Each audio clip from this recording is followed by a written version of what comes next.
Your Royal Highness, Madam Commissioner, Excellencies, Mr. Mayor, distinguished laureates, and dear friends. What a great evening, full of inspiration and full of energy given to us by these magnificent men and women, heritage professionals and volunteers. What an honor to be here with you all, and what a pleasure to be here in this wonderful Concertgebouw, which brings back some wonderful memories, artistic memories. I was able to sing here in 1972, Verdi's Hernani, and my next visit it was in 1990, doing a concert. They say there is no two without three. I'm not here singing today, but I hope to be able to come back and sing one day.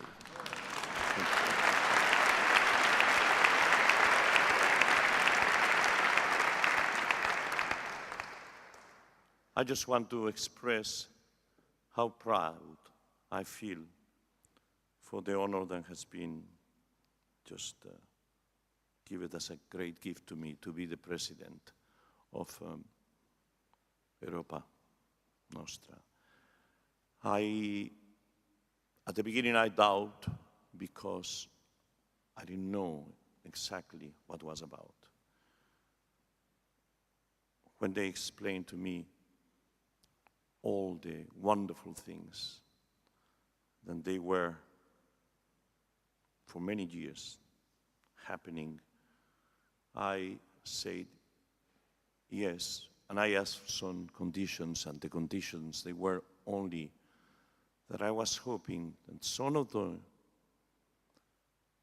great jewels that we have in every corner of Europe, it is a capital, if it's a city, a normal city, a little village. They were places that if they were going to be rebuilt and so on, I was hoping that that will bring, of course, a lot of work for people, you know, it's not easy today to find many of the jobs. Secondly, I thought that it would be great for performers to be able to do concerts, to do performances in some of these places, and furthermore, even for some of the venues also, for some painting collections of young artists, just anything that it will be happening, no the places only to be seen.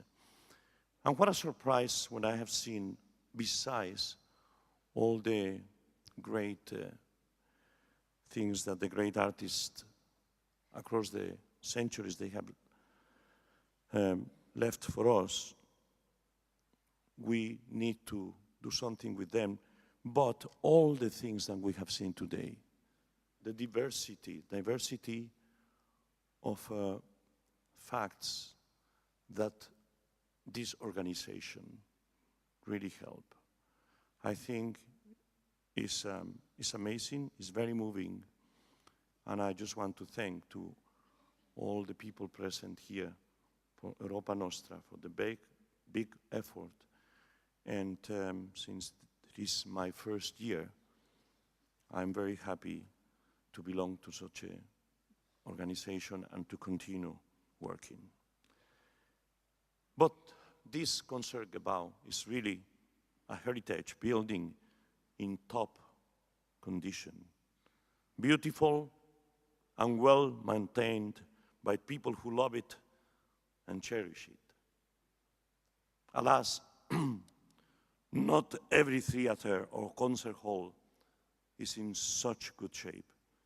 Not every monument or site is safe and well cared for. But tonight's award winners make us more optimistic about the future of our heritage. You have all provided us a powerful example to follow. You have all made a real difference.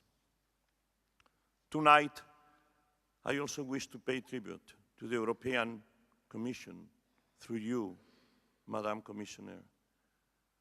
We welcome your commitment to enhancing the cultural action of the European Union. We urge you to pursue this important task. As you can see, you are not alone. You can count on the support of us all, of all those millions of cultural professionals and volunteers, entrepreneurs and consumers from throughout Europe, many of whom are represented here tonight. You have indeed an enormous constituency, Mrs. Vassiliou.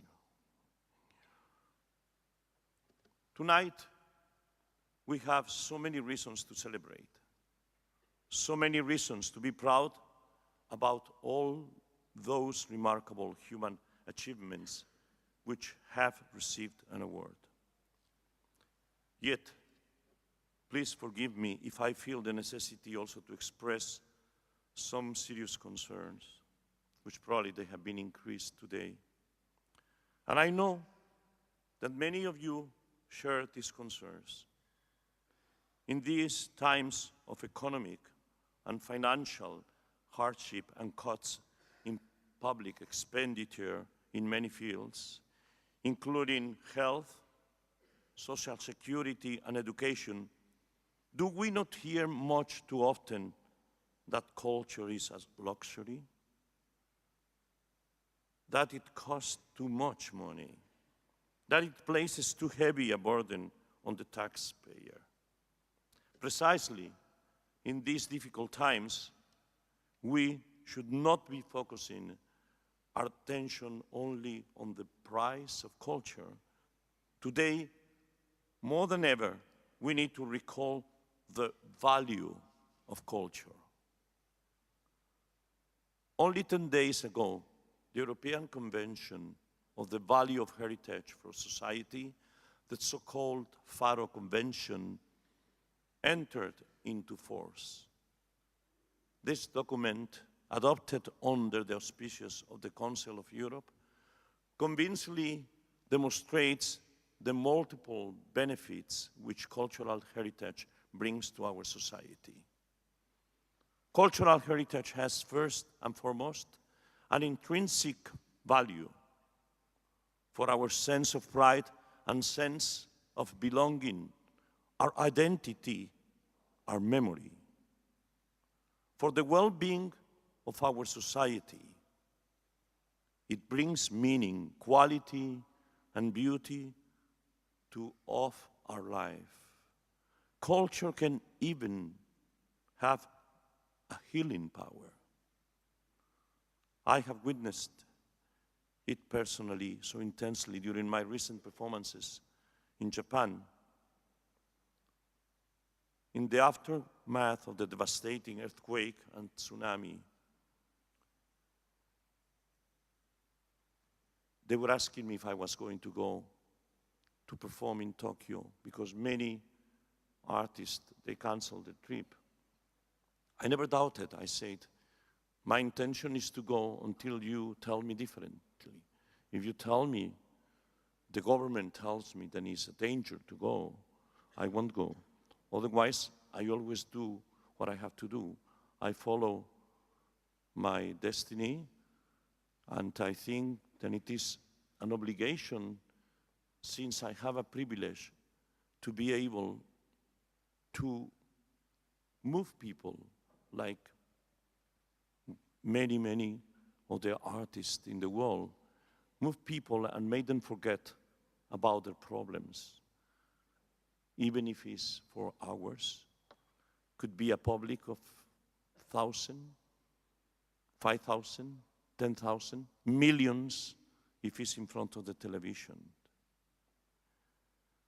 So, in the aftermath of the devastating earthquake and tsunami, but in addition to all the above, cultural heritage also has and undeniable value for the sustainable future of our living environment and for the prosperity of our economy. When it comes to culture and cultural heritage, Europe has always been a superpower. It is up to all of us to live up to this legacy and to develop this potential. This can only be achieved through adequate public and private recognition and investment in culture and education. This will bring huge returns spiritually, socially, and economically. Cultural heritage, just like other fields of culture and the arts, constitutes a resource and not a burden on Europe. They provide us, indeed, with a powerful weapon to combat the crisis. They are a true gold mine for job creation, like I was saying before. But not just any jobs. Jobs which give joy and fulfillment to those who are working in this field.